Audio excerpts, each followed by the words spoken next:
My name is Vanessa, and I grew up in a family that seemed perfect from the outside. We lived in a huge house in an upscale part of the city. It was surrounded by a manicured garden with fountains, and a sparkling pool was hidden in the backyard. The three-car garage was filled with gleaming automobiles my father collected with great enthusiasm. This house, every room, every detail of its interior, embodied success. My father had built it when his company, which he started from scratch, became a thriving enterprise. My mother, Diana, was a woman who knew how to enjoy the finer things in life. Her role in our family was crystal clear, to showcase a glamorous facade. She wore expensive designer dresses and always looked as if she were preparing for a photo shoot for a fashion magazine. "Darling, I simply must have this new Gucci bag," she would declare to my father, lazily sipping her morning coffee. "Everyone at the club already has one, and I can't show up with last season's model." My father, smirking, would hand her his credit card without a word. This was their routine, one I observed year after year. My mother never worked. Her days were filled with shopping, spa visits, and long conversations at the country club, where the latest fashion trends and vacation plans were discussed. Every step she took was accompanied by camera flashes. Photos for social media were more important than real moments. Meanwhile, I spent most of my time with a revolving door of nannies. My mother replaced them as easily as she updated her wardrobe. None of them, in her opinion, met our family standards. But there was one nanny, Miss Sarah, who was different from the others. She read me fairy tales, helped me with my homework, and even taught me how to bake chocolate chip cookies. I felt warm and safe with her. But one day, I came upon my mother in a fit of hysteria. "I found her wearing one of my silk scarves," she exclaimed. I knew Miss Sarah would never do such a thing, but her fate was sealed. "We cannot have staff who don't know their place," my mother declared, dismissing her without a second thought. I was 14 when our world began to crumble. My father started spending more and more time at work, absorbed in a major deal. Shadows appeared in his eyes, shadows no one but me seemed to notice. My mother, as always, was consumed with planning another vacation to the Maldives. But one night, a phone call came that still echoes in my mind. It was from the hospital. My father had suffered a heart attack in his office. The doctors couldn't save him. He died before the ambulance arrived. I remember that day like a foggy dream. The marble corridors of our house filled with the echoes of my mother's screams. The funeral was a blur of black and white dresses, mournful speeches, and pitying looks. My mother played the role of the grieving widow, with perfect posture and flawlessly applied makeup. But I saw the panic in her eyes. It wasn't grief for her husband, it was fear for her comfortable lifestyle. A few days after the funeral, she walked into my father's office and sat down in his massive leather chair. "I'll be running everything now," she declared. I stood in the doorway, watching as she spun around in the chair like a child playing dress-up. She called a meeting with the company's department heads, dressed in a designer blazer. "I learned everything about this business from my husband," she said with a confidence that bordered on absurdity. The room fell into tense silence. I knew my father had never shared the intricacies of the business with her. That evening at dinner, she practically glowed as she talked about how she was going to take the company to new heights. I listened, a growing sense of unease bubbling inside me. My mother seemed oblivious to the abyss we were teetering on. She was a woman used to luxury, but utterly unprepared to earn it. "Did you know, Vanessa, that your father kept all these complicated spreadsheets?" my mother said one morning over breakfast.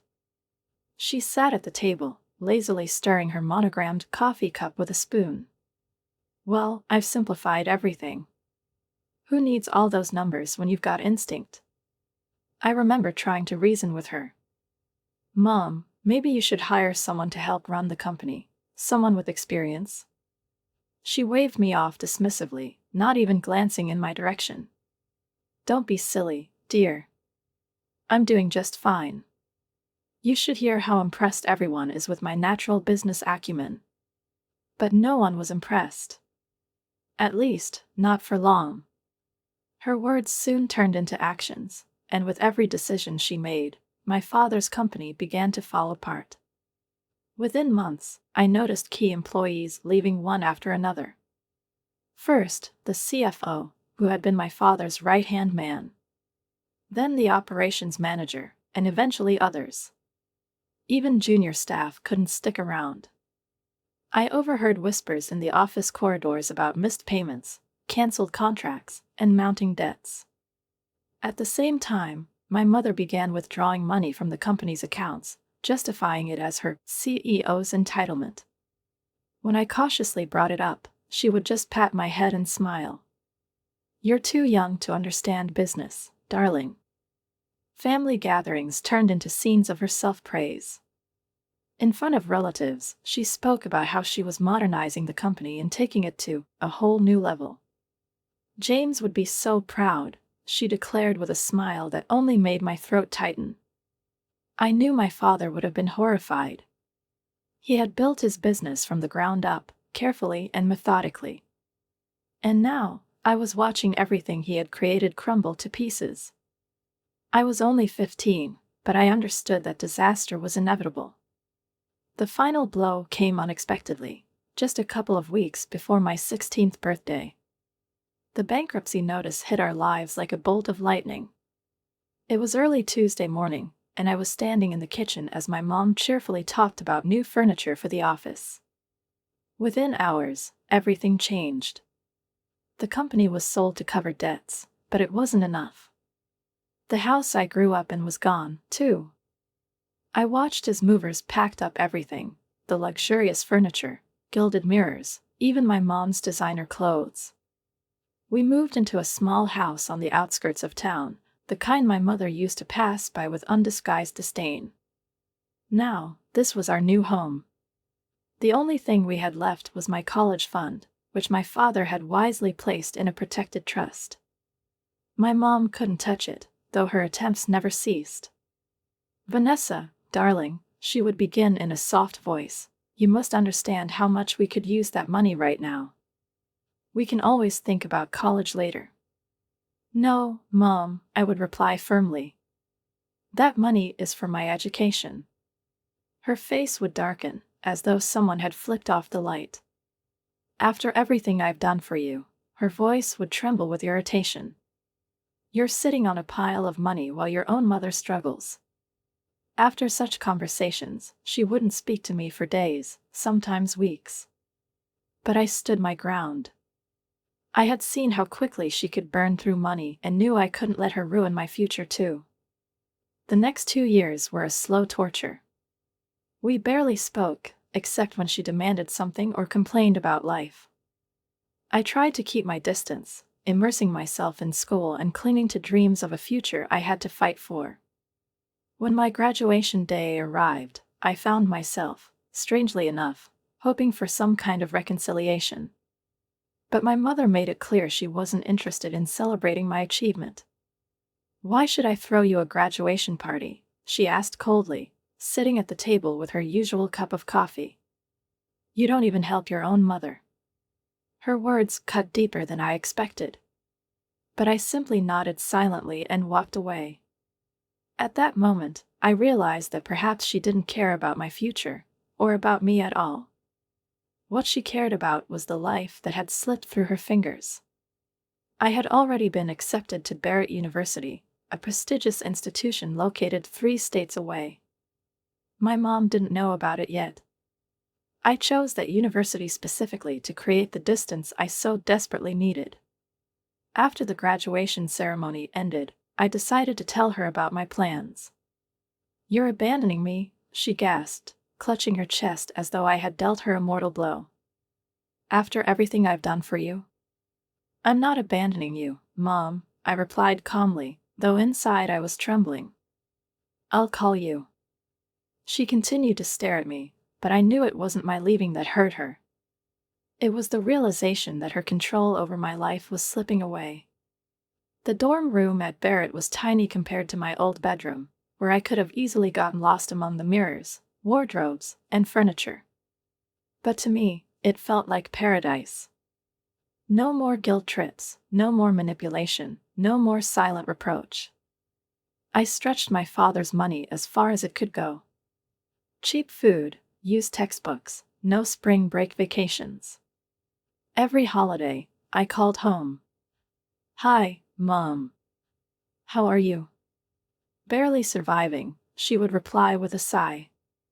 "Unlike some people, I don't have a trust fund to live off of." She never called first, not once in 4 years. But I didn't care.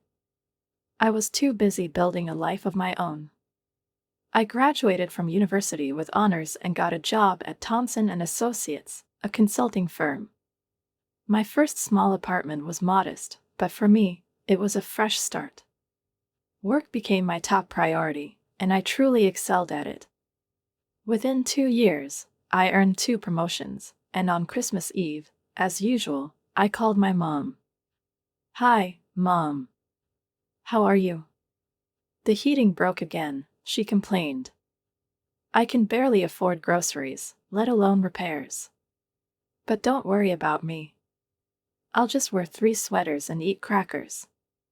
Something inside me shifted. Maybe it was the most recent promotion, or maybe I was just tired of the endless guilt trips. "I'll come by next week," I heard myself say. The house looked worse than I remembered. Peeling paint on the walls, broken gutters, and old, faded carpet. My mom opened the door with the same look of martyrdom I knew so well. "I'm fine," she mumbled. Later, over a cup of coffee, I told her I wanted to help. "I can send you $1,000 a month to fix up the house." Her eyes lit up, as if I had returned some lost light to her life. Within weeks, the house was transformed, the walls were repainted, a new carpet was installed, and the heating was finally repaired. Our relationship began to change. She started calling me with suggestions to meet for dinner. Her voice was warm, almost cheerful. "Vanessa, sweetheart, I thought we could try that new Italian restaurant on Mason Street. Nothing fancy, just a nice family dinner." These dinners became our tradition. Mom chose modest restaurants with cozy atmospheres, where the menu was short and the bill wasn't intimidating. Sometimes it was just the 2 of us, other times she invited Aunt Carol, Uncle Pete, or her old friend Martha. The checks rarely exceeded $200, and I always paid without hesitation. One dinner stands out in my memory. We were at Luigi's, a family-run restaurant with checkered tablecloths and candles stuck in ketchup bottles. Mom was glowing, her pride unmistakable. "I told you, Carol," she said, looking at her sister. "Vanessa just landed the Anderson account. It's the biggest client in her firm's history. My daughter is a force to be reckoned with in business. She takes after her father." It felt good. Not like when I was a child, just another accessory in her picture-perfect life. This time, her pride in me was real. For the first time in a long time, I felt like we had a chance. This time, Mom was genuine. She truly was proud of what I had achieved on my own. Our dinners became more frequent, and now she called every couple of weeks, suggesting new places she'd heard about. Nothing extravagant, she seemed to have learned the unspoken boundary. She invited small groups of relatives or friends who were typically grateful and kind, without trying to impress anyone or show off. Meanwhile, my career continued to thrive. I closed bigger and bigger deals, earned bonuses that once felt unattainable, and finally saved enough for a down payment on my own place. It was a modest but cozy apartment in a nice neighborhood. Mom came to my housewarming. She hugged me at the door, smiling in a way I hadn't seen in years. "You've done so well, sweetheart," she said, looking around the apartment. She didn't make a single comment about the size or location of the place. Her words were simple, but I could feel they came from the heart. When I upgraded to a new car, it felt natural to give my old one to Mom. It was a 5-year-old Lexus that I had maintained meticulously. Her Honda had long been on its last legs, and it seemed like the logical thing to do. "It's still in perfect condition," I said, handing her the keys. She hesitated at first but then smiled. "Thank you, Vanessa. You have no idea how much I need this." The car was just the beginning. During one visit, I noticed her old, sluggish internet connection. She was still using dial-up. I arranged for high-speed cable to be installed and began paying her utility bills. She never asked, but I knew she struggled to save during the winter when the house was barely warm. The real turning point came when I was planning my first business trip to New York. Mom had always dreamed of seeing Broadway. I decided it was time to make that dream come true. "Mom, would you like to come with me? I'll have a few free days." "Oh, Vanessa, really? I've always wanted to do that." When Aunt Carol heard about it, she admitted she'd never been to New York either. Before I knew it, I was booking tickets for 3. They turned out to be ideal travel companions, enthusiastic but not demanding. They were content with comfortable mid-range hotels and small local diners. We walked everywhere, soaking up the atmosphere of Central Park, and I felt our conversations growing lighter and warmer. That trip set a new precedent.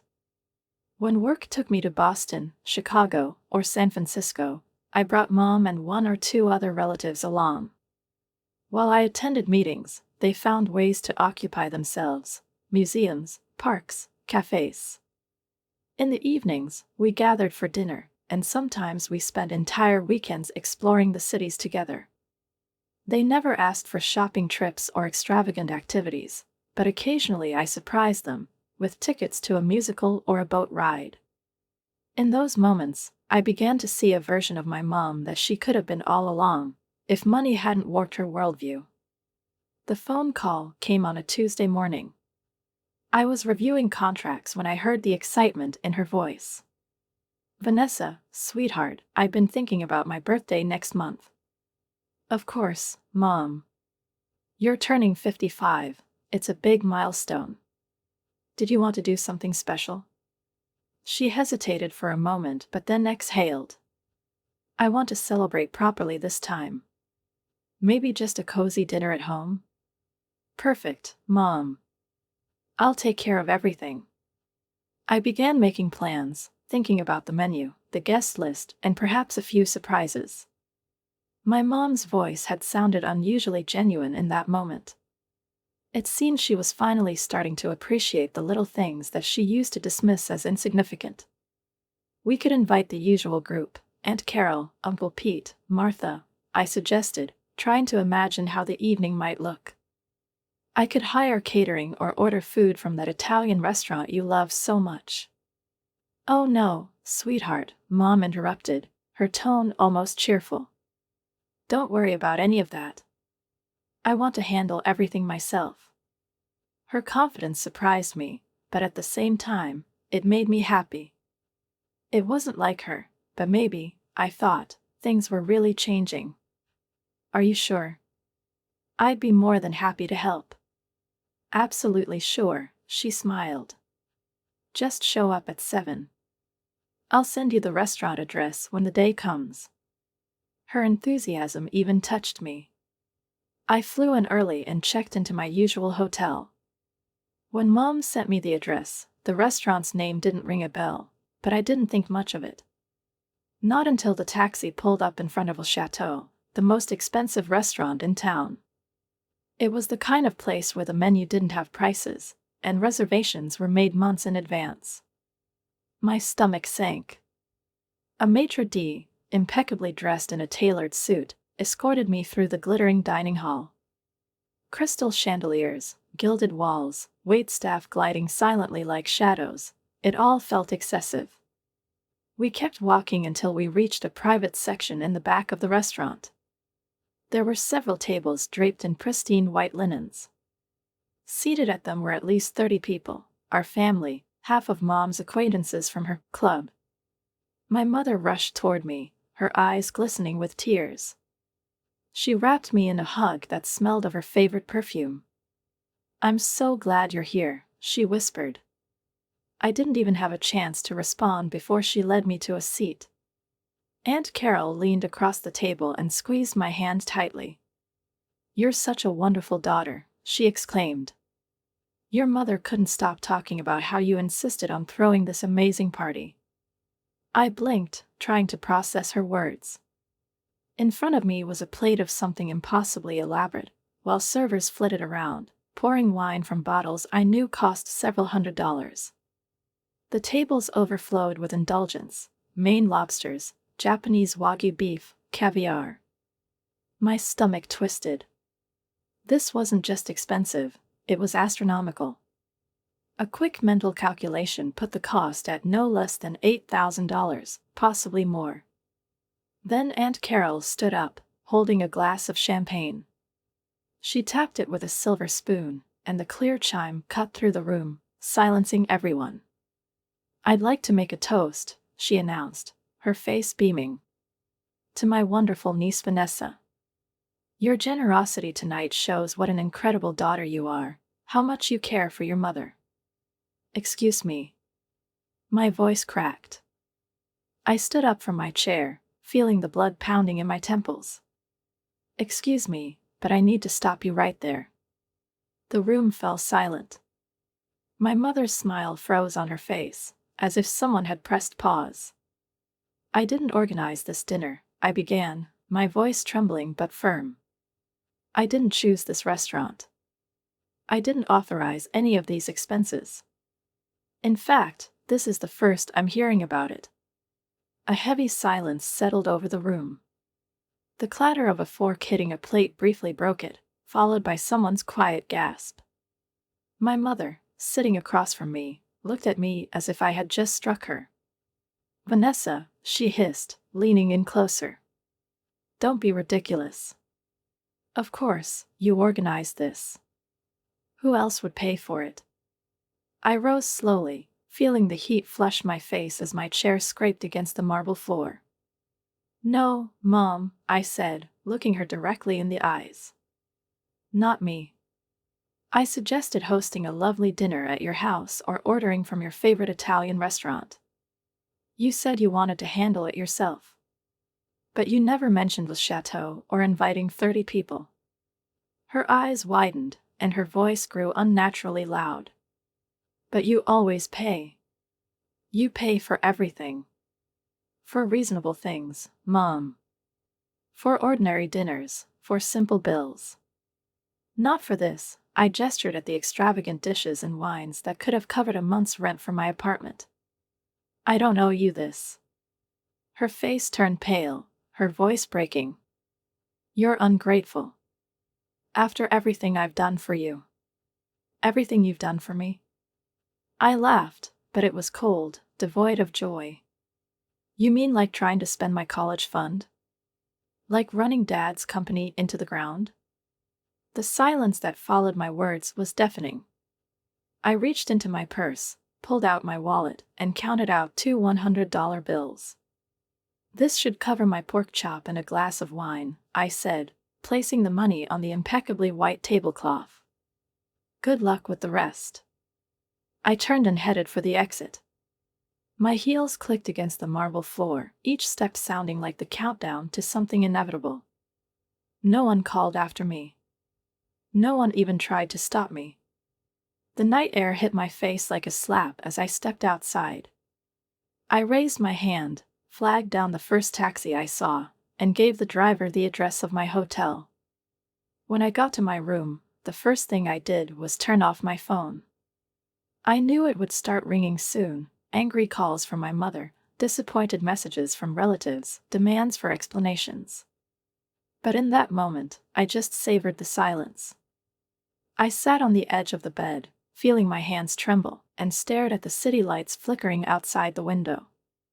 For the first time in years, I felt both completely alone and strangely free. The next morning, when I turned my phone back on, I was greeted by an avalanche of notifications. 47 missed calls from my mom. 28 from Aunt Carol. 15 from Uncle Pete. My voicemail was full.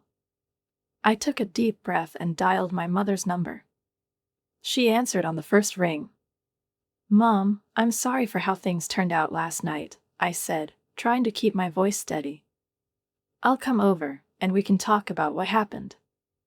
I truly hoped she would understand that throwing such an extravagant party on someone else's dime, without even asking, wasn't just inappropriate, it was humiliating. But I was wrong. "How dare you?" she screamed so loudly that I had to pull the phone away from my ear. "How dare you humiliate me in front of all those people?" Her voice was filled with fury and indignation. "You know how they look at me. I was trying to do something for us, for the family." "Mom," I interrupted, barely managing to keep calm, "that wasn't a family dinner. That was your show." "You're just ungrateful," she hissed. "I raised you, and now you're abandoning me when I need you most." I felt a bitter wave rising in my chest but held it back. "I'll call you later," I said curtly and hung up. I stared at the phone, feeling a mix of hurt and exhaustion wash over me. "You're selfish, narcissistic, ungrateful," Mom yelled into the phone. "Do you even realize what you've done?" "Mom." "No, listen to me," she cut me off. "If you had just stayed, if you hadn't humiliated me in front of everyone. Do you know what happened after you ran off like a spoiled child?" I stayed silent, gripping the phone tightly. Everyone had to chip in $400. 400. The total bill was $12,000. My head spun. $12,000. I repeated, barely able to believe what I was hearing. "Yes. And you, with all your money, couldn't even be bothered to pay for your own mother's birthday dinner. You're selfish, Vanessa." Something inside me snapped. I had expected disappointment, anger, but instead, I felt a cold clarity settle over me. "You think I'm selfish?" "Fine, Mom," I said calmly. "Then I'll show you what selfish really looks like." And before she could respond, I hung up. My hands weren't shaking anymore. I walked to the desk, opened my laptop, and logged into my bank account. A few clicks, and the automatic monthly transfer of $1,000 to my mom's account was canceled. Next, I picked up the phone and called the dealership where I had bought my old Lexus. "Hi, this is Vanessa Mitchell. I need to arrange for a vehicle to be repossessed. The car is still registered in my name." Within 20 minutes, a tow truck was on its way. The next step was logging into my internet service provider's website. 3 clicks later, her high-speed connection was scheduled for disconnection. Finally, I opened my social media account. My fingers flew across the keyboard as I typed. "Attention, all family members. As of today, I will no longer be financing trips, travel expenses, or any other activities for my mother or relatives. All previous arrangements are canceled. Please make your own plans accordingly." I hit post and closed the laptop. It felt like the end of a chapter in my life. The consequences came swiftly. Within hours, my notifications were exploding with comments. The same relatives who had once enjoyed my generosity were now condemning me. "How could you do this to your own mother?" wrote Aunt Carol. "After everything she sacrificed for you. Your father would be ashamed of what you've become," added Uncle Pete. Cousin Rachel, whom I had helped move into a new apartment just last year, wrote, "Don't bother coming to my wedding in September. I don't want someone so heartless at my special day." Aunt Carol chimed in again. "And forget about my 60th birthday party next month. We don't need your money or your gifts." Counting the comments became pointless. They kept coming and coming. Not a single one of these angry messages mentioned the $12,000 bill that everyone had been forced to split at the dinner. No one asked why Mom had invited 30 people to a $300 per head restaurant without informing me. In their version of events, none of that mattered. I was the villain, the selfish daughter who had abandoned her poor mother. Everything I had done for them before, paying bills, dinners, trips, seemed to vanish. Now I was nothing but a selfish ingrate. I stared at my phone screen.